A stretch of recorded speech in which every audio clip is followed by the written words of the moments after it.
Baik, saya buka. Assalamualaikum warahmatullahi wabarakatuh. Izin memperkenalkan diri, nama saya Fadil Abdul Fattah dengan NPM 221506119 dari kelas PSDIC. Di sini saya akan menjelaskan materi dari mata kuliah struktur data, yaitu Downloading and Installing Python.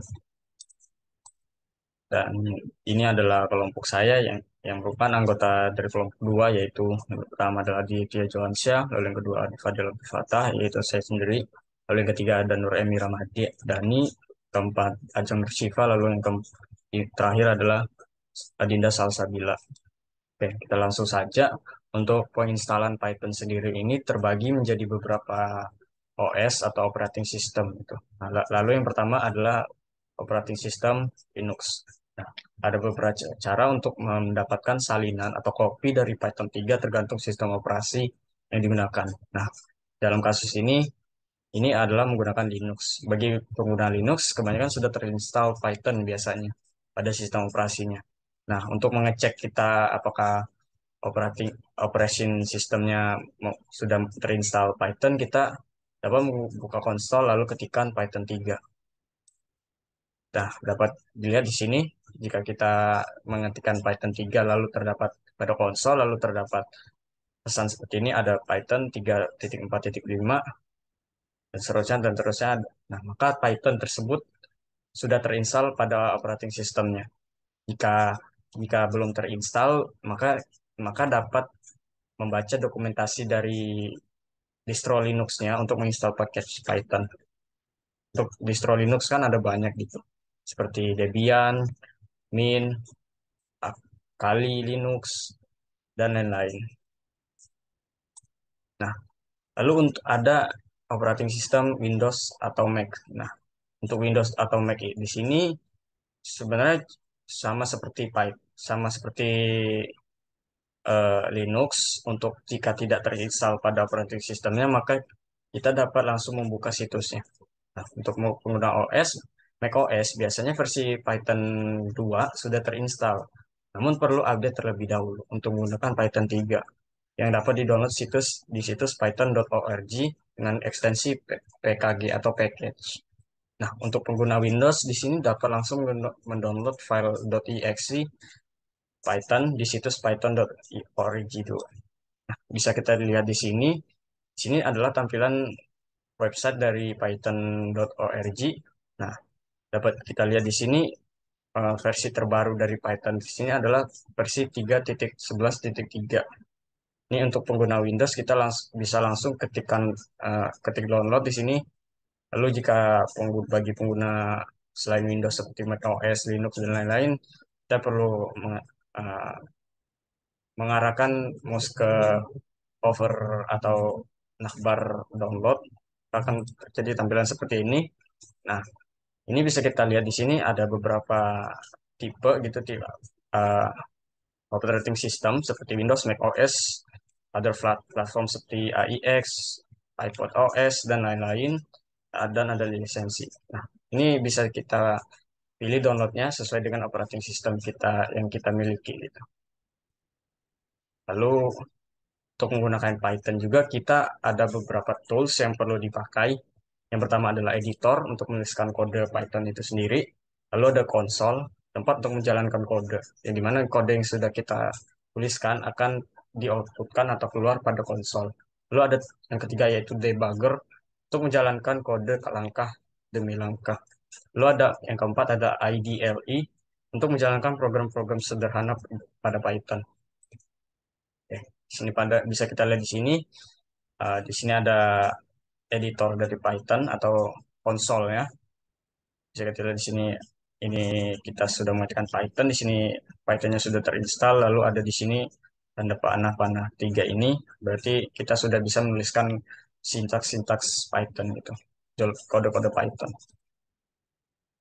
Untuk menyiapkan menjalankan sebuah program pada Python. Yang tadi kan itu untuk eh, Linux. Lalu yang di sini ada Windows dan atau Mac. Kita bisa menggunakan new file, lalu kita buka editor Windows terbuka, yang seperti tadi, lalu menuliskan kode pada editor. Lalu ketika sudah menuliskan kode pada editor tadi, itu kita bisa langsung men-save atau menyimpan filenya seperti save as atau save. Nah, file yang disimpan ini akan berekstensi PY, yang dimana XPY ini adalah ekstensi dari Python itu sendiri. Bisa kita lihat di sini. Di sini ada sudah terbuka di sini editornya. Kita bisa langsung menuliskan kode-kode pada Python. Lalu untuk men-save-nya kita bisa lihat, bisa klik di sini file, lalu ada tampilan save. Nah, itu kita langsung bisa save di situ. Lalu di sini kita bisa langsung saja membuat program sederhana pada Python. Nah, untuk membuat program sederhana pada Python, kita bisa langsung buka aplikasi Python-nya, lalu ketik print dalam kurung titik dua, ketik dua nama kamu, ketik dua tutup kurung. Lalu kita klik file, lalu save, lalu yang keempat yaitu lanjut, langsung bisa di run. Karena untuk merun suatu kode dari Python, kita perlu men-save filenya terlebih dahulu. Lalu yang kelima ada muncul tulisan nama kamu pada konsol. Nah, bisa kita lihat di sini pada prakteknya ini di sini sudah terlihat editor. Nah, kita bisa nuliskan kode di sini seperti print buka kurung titik titik, titik dua his titik titik titik titik dua lalu tutup kurung. Lalu bisa kita langsung saja klik file, menu file di sini, lalu ada terdapat nanti terdapat save, nanti akan bisa dilihat di sini tampil gitu snap.py sama. Kalau jika tidak sudah di save, lalu bisa langsung kita run, akan menghasilkan his. Nah, di sini pada konsol kita bisa lihat di sini hasilnya. Oke, lalu kita bisa untuk menuliskan kode kan tidak selamanya akan berjalan dengan benar gitu. Nah, kita bisa menggunakan IDLE untuk mengatasi hal tersebut. Nah, cara menggunakan LDE di sini, IDLE di sini bisa kita lihat. Yang pertama itu kita bisa menyimpan data. Nah, pada caranya itu seperti klik file, lalu buka, lalu arahkan ke file yang Anda simpan sebelumnya dan biarkan IDLE membacanya. Jalankan kembali dengan menekan F5 pada Windows Editor, lalu aktif. Nah, lalu IDLE dapat menyimpan kode Anda dan mengambilnya saat Anda membutuhkannya lagi. Nah, untuk penggunaan IDLE di sini pertama hapus tanda kurung penutup, kemudian masukkan tanda kurung lagi. Setiap kali Anda meletakkan tanda kurung tutup di program Anda, IDLE akan menampilkan bagian teks yang dibatasi dengan sepasang tanda kurung yang sesuai. Ini membantu Anda mengingat untuk menempatkannya berpasangan.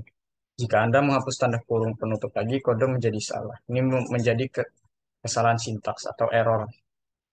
IDLE akan mengingatkan Anda untuk menyimpan file yang sudah dimodifikasi gitu. Apabila sudah di save, lalu kita ada modifikasi yang perlu kita tuliskan, maka IDLE akan memberi warning gitu. Kita perlu men-save-nya kembali agar bisa terlihat update output update-nya pada konsol. Nah, sini kita bisa lihat untuk ketelitian dalam melihat error. Nah, pentingnya untuk berhati-hati dan teliti saat menuliskan kode untuk mencegah terjadinya error. Nah, dalam menuliskan kode itu sebenarnya error itu sudah pasti gitu. Pasti bertemu dengan error. Pada skenario yang diberikan, kesalahan yang disebabkan oleh kurangnya tanda kurung dalam fungsi print. Kesalahan tersebut ditampilkan dengan jelas di jendela editor dan kode diperbaiki dengan menambahkan tanda kurung.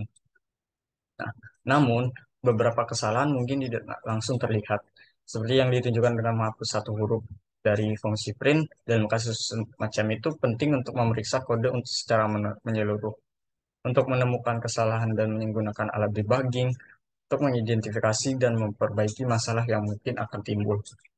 Nah, untuk jenis-jenis error pada Python itu sendiri, itu ada dua. Yang pertama adalah kesalahan sintaks, yang dimana kesalahan sintaks di sini adalah kesalahan kita menuliskan sintaks pada Python itu. Nah, bisa kita lihat di sini pada gambar.